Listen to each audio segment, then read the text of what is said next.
In this video, I'm going to show you the process and system I use to book my CEO on 17 podcasts in 3 months. Hi, I'm Cassinelli, and I've been a digital marketer for over 15 years. It's my belief that podcasts are the best form of PR you can generate in 2024. Back when I started in marketing, getting your company featured by a newspaper like the Wall Street Journal or a high-profile website like Fast Company was the best way to get your brand in front of a bunch of new people.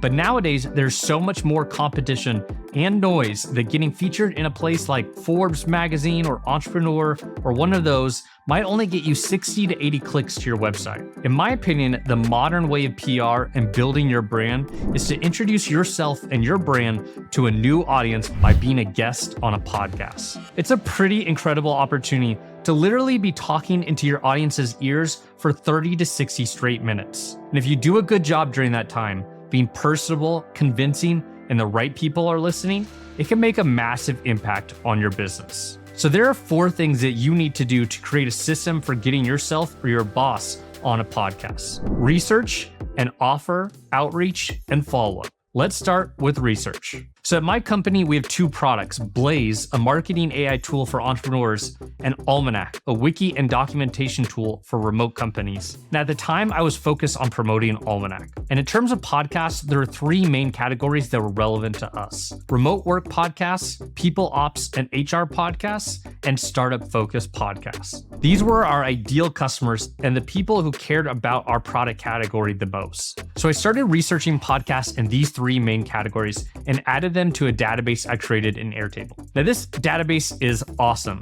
for keeping track of not only what podcasts are out there, but also how and when you contact them. I think every business should have a database like this, not only for podcasts, but other influential websites and people that you might want to contact and partner with. So once I found a podcast that fit our criteria, I'd start putting their info into the database, including the main focus of the podcast as a topic, if we had a warm intro through our network, the status of how we contacted them, an email that I could find, the website's URL, and any notes that I thought would be helpful. Most podcasts that have their own website had a contact email or at least a form to submit. And if they didn't, I used an email lookup tool to find some way to reach out to them. There's a couple ways to search for podcasts. The simplest is just using the search function in Apple Podcasts for your category. But I found Spotify search to be much more useful, so I'd use that primarily. I found Google Podcasts to be useful as well, and lots of podcasts are on YouTube now, so I'd suggest that. I'd recommend a 2-pronged approach when searching. Number 1 is to search for topics, and number 2 is to search for people. Topics for us were things like remote work, asynchronous work, entrepreneurship, work culture, stuff like that. And for people, I would search for influencers or consultants who had been on multiple podcasts and other CEOs in the space to see which podcast they had been on. So I'd literally type their name into Spotify, filter it to podcasts, and see all the episodes that they had been on. This would tell me that the podcast accepts guests on their podcasts, because sometimes the more topic-focused podcasts do not. So with a decent amount of work, you can easily find 50 to 100 podcasts that will fit your business. You could outsource this and hire someone to do it for you if you're strapped for time, or use a podcast agency, but I personally like doing the research and looking into the podcasts and examining their previous episodes for myself, and so that I had a better sense if it was actually worth the time to reach out to them. So that was research. Now, before you start reaching out to podcasts, you have to develop an offer, or what it is that you would talk about on their podcast that would be so valuable to them and their listeners that they'd want to have you on. Unless you are doing something truly innovative or have an incredibly popular brand that everyone loves, you can't just talk about your company.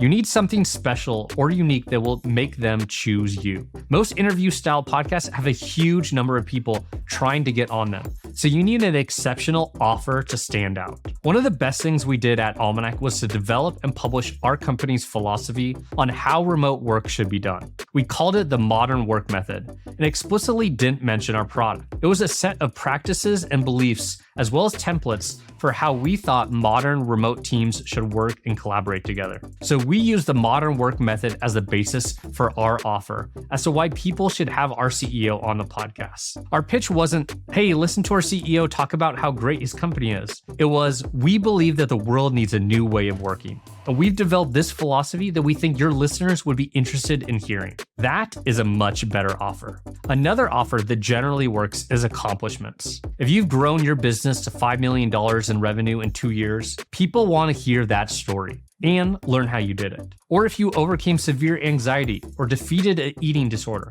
People are really attracted to outcomes and want to know how to get those results for themselves. So once you have your offer, it's time to start reaching out to podcasts. Now, before you do, I'm going to share a secret hack that will make you stand out 10 times better than all the other people pitching podcasts. And that is to include a document in your pitch email that sells you or your CEO. Here's the one that I created for Adam, and its purpose is to create confidence in the podcast host that Adam would be a great guest. Talks about who he is, what he is great at speaking at, and why they should book him. It's great to load this with whatever social proof you have. Adam had been on a few podcasts before, so we use that. But maybe you've been quoted in a newspaper before, or been named to an influential list, or have been a speaker at some conference. Use whatever you have to sell yourself as a great guest. And then a best practice that all the podcast hosts that I reached out to really appreciated was including the basic info that they always need when publishing an episode. A headshot of the guest, a bio, and links to their social media.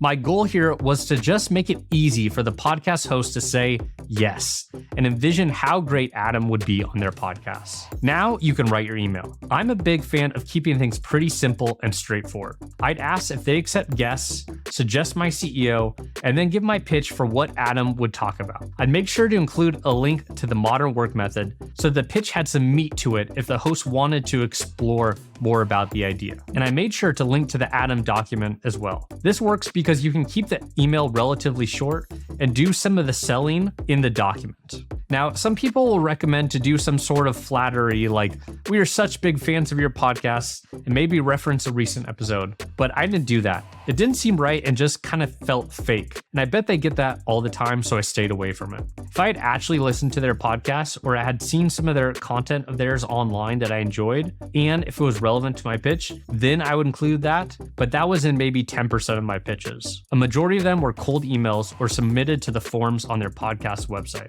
After I sent a batch of emails, I would go back to my database and update the status field to reached out, and also put the date in the week of column. This helped me keep track of how many emails I was sending out per week so that I could report back to my CEO on my efforts. And the final step was following up.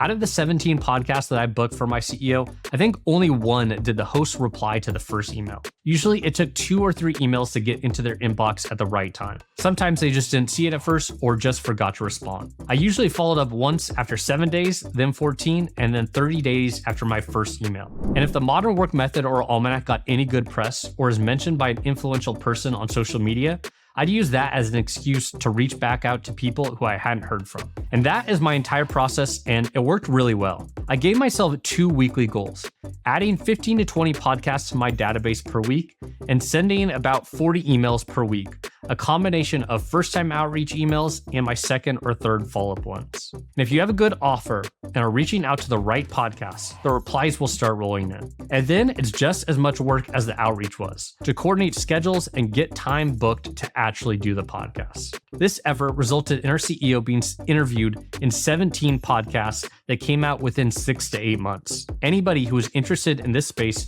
knew who he was and what our company was about, because the podcasts and clips were all over social media and in newsletters multiple times per month, a resounding success. And I think that's it. If you have any questions, leave them in the comments. I'll do my best to answer. And if you found this valuable, share it with someone who you think will appreciate it.